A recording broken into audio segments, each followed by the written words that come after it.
Um dos aspectos mais simbólicos dos acontecimentos dessa semana em Belfast e também em Dublin, talvez não seja apenas nos protestos em si, mas em quem decidiu ir às ruas.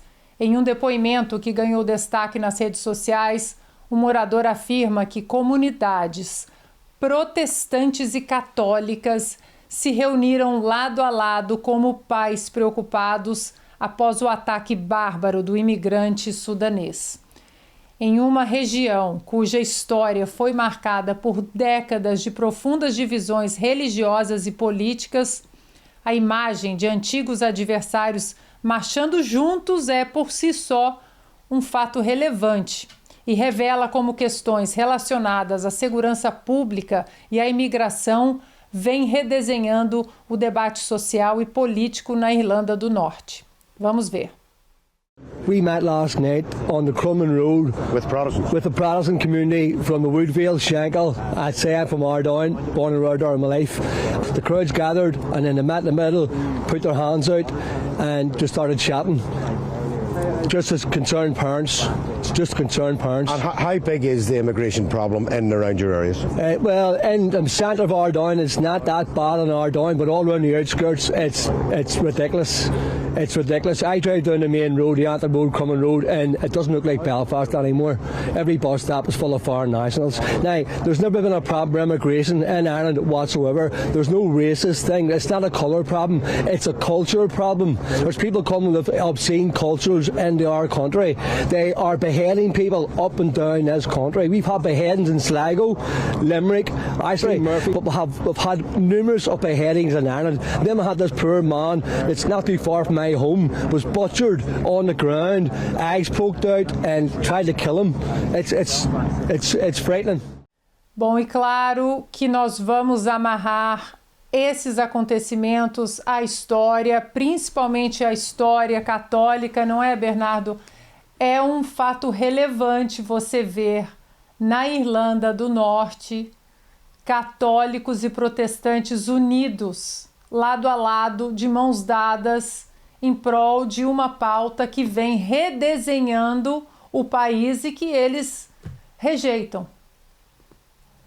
Exato. Ana, existe um ditado comum, né, no mundo anglo-saxão mais recente, graças a Deus, que tem dito que immigration without integration is invasion, né? Ou seja, a imigração sem integração, o que pressupõe legalidade, né, é invasão.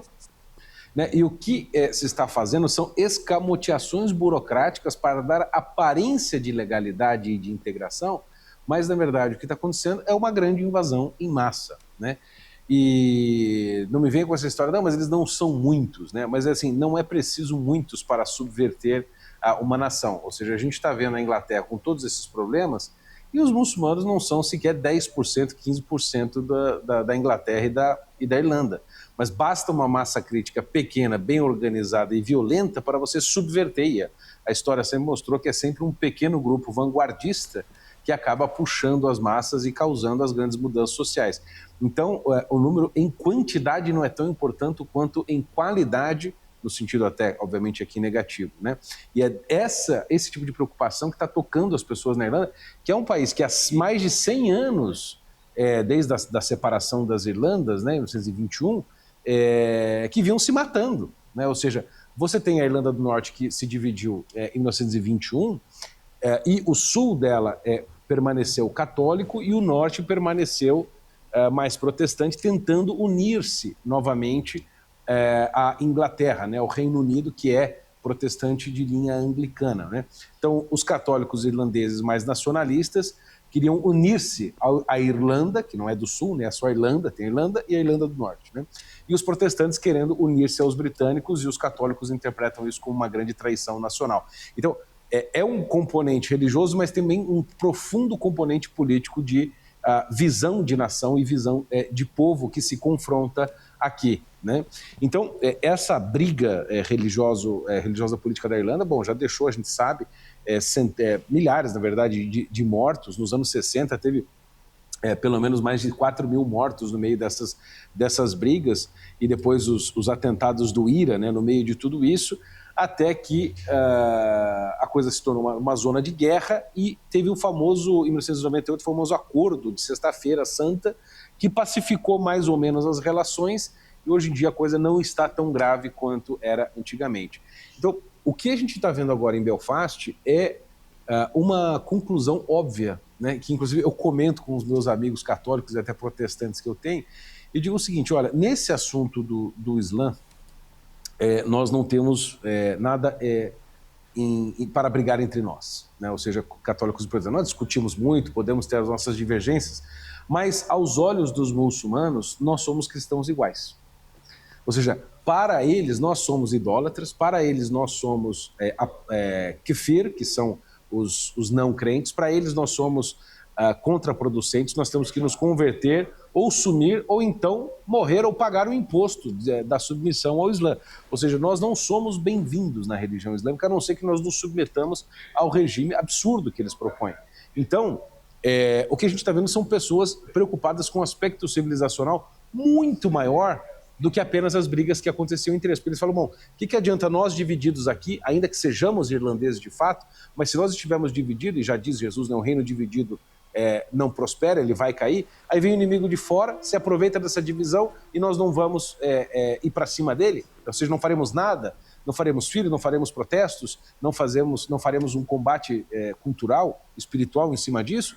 Então, esse sudanês aí é um símbolo dessa invasão, que pode acontecer de maneira violenta, mas acontece de outras maneiras, como o Flávio já falou. Então, esta aliança improvisada, ela é um símbolo, na verdade, Ana, de um desespero. Ou seja, isso deveria ter sido feito antes, na verdade, né? Mas ela aconteceu agora por um desespero. Ou seja, quem somos nós, irlandeses? E será que a gente vai continuar existindo se a gente continuar nessa briga idiota, que já perdeu todo o sentido, no meu entender? Será que a gente vai continuar existindo para poder brigar no futuro se o plano dessas pessoas, né, como eles expuseram aí nos vídeos, de fato for implementado e a gente viver debaixo da lei da Sharia, né? Então, o foco é civilizacional, é de sobrevivência, e eu acredito que a mensagem aos nossos amigos irlandeses, que eu admiro demais em aspectos culturais também, e da gana e da verve que eles têm, unam-se agora, sobrevivam para poder brigar depois. O Ivan pediu a palavra rapidamente, mas eu queria puxar um fio que você trouxe, Bernardo, e jogar aqui para a nossa conversa, que é o seguinte: você disse sobre a quantidade e a especificação da imigração, porque o que nós temos... A qualidade. Uhum. O que nós temos aqui na Califórnia, por exemplo, há problemas, porque um problema de fronteiras abertas aqui na Califórnia, nós estamos falando do México, dos cartéis mexicanos, de drogas. É um outro ponto da imigração desenfreada, em massa, fronteiras abertas. No entanto, aqueles imigrantes que mesmo de forma ilegal entrem na Califórnia por melhores condições de trabalho, não fazem parte de cartéis, etc., nós estamos falando da maioria dessa imigração é composta por cristãos. Eles saem desses países da América Latina, eles chegam aqui, eles são contra o aborto, eles frequentam as igrejas cristãs, principalmente as igrejas católicas. Então, eles são guadalupanos, né? Eles são guadalupanos, exatamente. Então, claro que existe toda a discussão correta do dinheiro do pagador de impostos ser destinado a imigrantes ilegais e não à população carente americana, né? Os cartéis, etc. Mas essa especificação ela é muito importante. O que é diferente da imigração ilegal em massa da costa leste, que é exatamente essa imigração que está no Reino Unido, que está passando pela Europa. Uhum. Você quer um exemplo prático, rápido aqui? Eu sou filho de imigrantes, né? Ou seja, meu bisavô era sírio, né? Sírio Melquita, e casou-se aqui no Brasil com uma filha de imigrante italianos. O vovô Youssef Badawi, que era ele era católico, mas de linha melquita, né? E o que ele fez quando ele chegou aqui no sul do Paraná, né, em Rio Negro? Ele chegou pelo Porto de Paranaguá.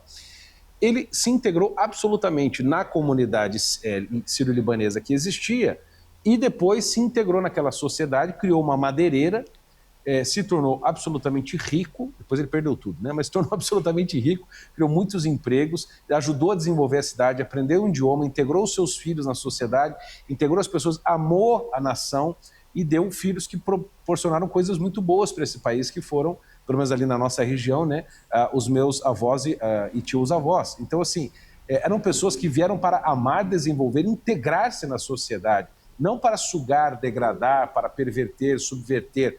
Então, é uma perspectiva de imigração, integração e gratidão pela nação que te dá as coisas que você recebe.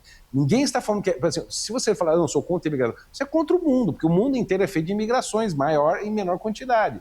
Agora, nós estamos falando de qualidade e propósito das coisas. Exato. É disso que se trata, e que as pessoas não têm coragem de enfrentar essas distinções sutis que mudam todo o debate.